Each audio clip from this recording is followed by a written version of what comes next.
membantu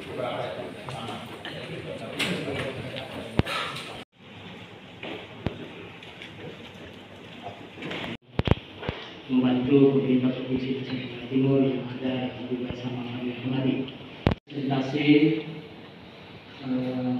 dokumen rencana Provinsi Nusa Tenggara Timur, dan hari ini dokumennya untuk mendapatkan masukan strategis dalam rangka penyempurnaan. Pada dasarnya hari ini kami sangat membutuhkan klarifikasi dari Pak Gubernur dan Pak Wakil Gubernur, karena RT RW ini akan menjadi pedoman pengembangan wilayah Provinsi NTT 20 tahun ke depan.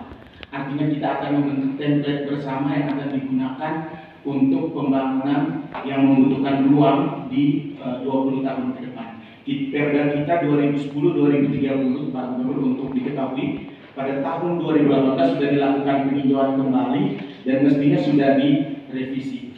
Nah, hari ini momentum revisinya cukup tepat karena kita merujuk ke regulasi terbaru Undang-Undang Cipta Kerja yang baru keluar 2020. Mungkin di paparan saya tidak akan menyampaikan banyak, tapi pada dasarnya kami hanya ingin meminta masukan, saran, serta konsep ruang yang ada di dalam pemikiran Bapak Gubernur dan Bapak Wakil Gubernur tentang NTT ke depan. Ini terkait dengan perubahan regulasi. Jadi kalau dulu kita NTT termasuk yang sudah punya 2 produk, RT RW provinsi dan RZBP 3K Perda. Tapi pasca Undang-Undang Cipta Kerja Pak Gubernur, itu kedua dokumen ini harus menjadi satu perda, Perda darat dan Perda laut. Untuk RZBP 3K, informasi terakhir dari teman-teman di Dinas Kelautan dan Perikanan sedang dalam proses penyempurnaan, nanti pada tahun depan akan sekaligus terintegrasi di dalam dokumen RT RW darat kita. Nanti kita juga harus melakukan penyusunan KLHS sebagai syarat. KLHS ini menjadi, kalau kami mencoba menganalogikan itu sebagai amdal dari RT RW. KLHS ini siapa yang kerja? Dinas Lingkungan Hidup. Ya biasanya pakai orang mana? Orang-orang telat itu biasanya.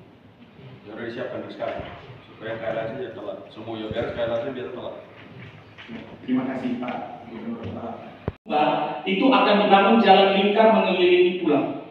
Nah, itu yang nanti perlu kita klarifikasi kembali dengan teman-teman di Bina Marga, karena kami sampai hari ini belum mendapatkan peta SHB terkait ini, tapi konfirmasi dan koordinasi kami dengan Kadis PU, konsep ini kita sampaikan ke Pak Gubernur. Kira-kira ada saran dan masukan terkait dengan pengembangan jalan lingkar di setiap pulau-pulau besar, dan di setiap pulau kecil kita pastikan semua jalan terkoneksi, khususnya mendukung pengembangan 22 objek pariwisata yang prioritas di Provinsi NTT. Ini sistem jaringan jalan yang rencana jaringan jalan yang sudah kita koordinasikan dengan teman-teman di Bina Marga, cukup rinci sampai dengan lintas pulau itu sudah semua keluar. Selain tol di mendukung Labuan Bajo, kami juga mendapat informasi bahwa akan dibangun jaringan jalan tol di lingkar Pulau Timur. Itu yang perlu kami klarifikasi juga. Kemudian rencana pembangunan jaringan rel kereta api dari Kupang Mota Air, itu juga yang perlu kami klarifikasi juga.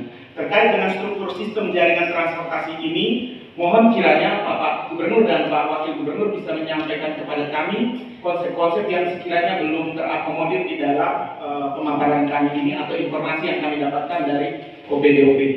Jadi semua sistem jaringan sudah terkoneksi. Target kita bahwa di dalam RT RW semua sistem jaringan transportasi kita sudah terkoneksi. Kemudian untuk tol dan tol, jalan lingkar, dan rencana pembangunan jalur kereta api kita sudah akomodir di dalam RT RW kita. Kemudian ini sistem jaringannya sama Pak Gubernur, saya tidak akan merincikan satu persatu, tetapi semua sistem jaringan jalan sudah kita koneksikan di pulau-pulau dan lain sebagainya. Kemudian ini sistem transportasi terkait dengan rencana pengembangan terminal.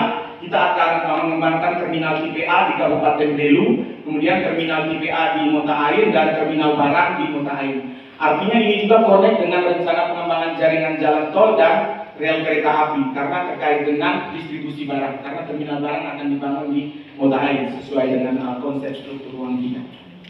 Kemudian ini sistem jaringan sungai dan penyeberangan. Kita pastikan Pak Gubernur dan Pak Wakil Gubernur bahwa ke depan semua pulau itu terkoneksi dengan baik, khususnya di pusat-pusat pariwisata di 22 objek pariwisata yang termuat di dalam RPJMD ini.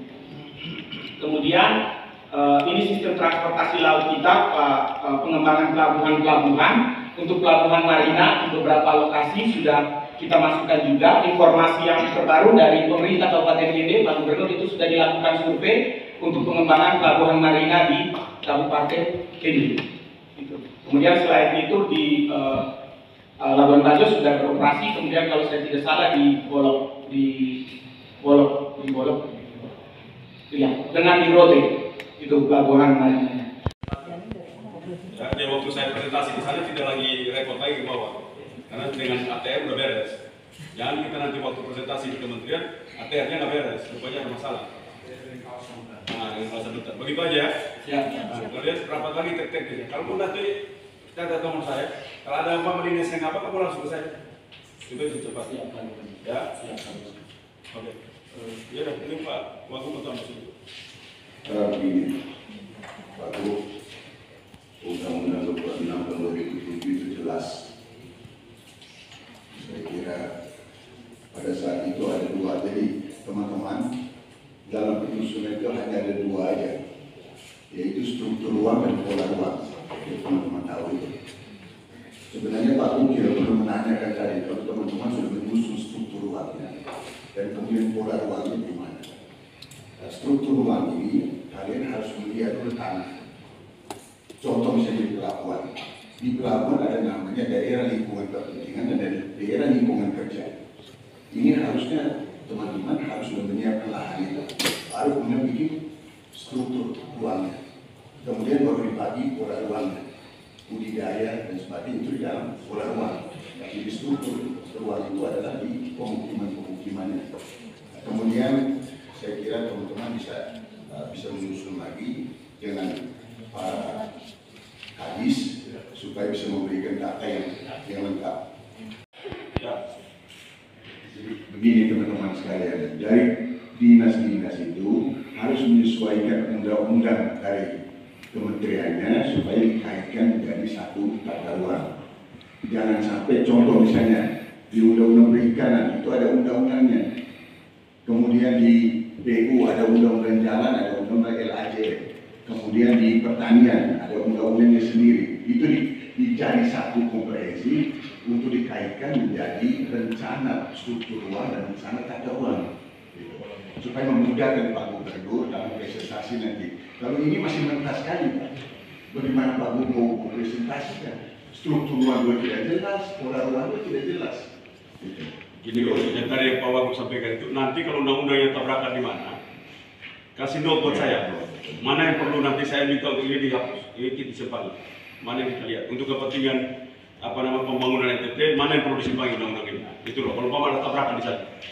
Jadi kita tahu, jadi kita punya tata ruangnya udah jelas karena kita hari ini dihapus karena kepentingan pembangunan ekonomi, pembangunan industri, pembangunan apa itu dibuat di note begitu.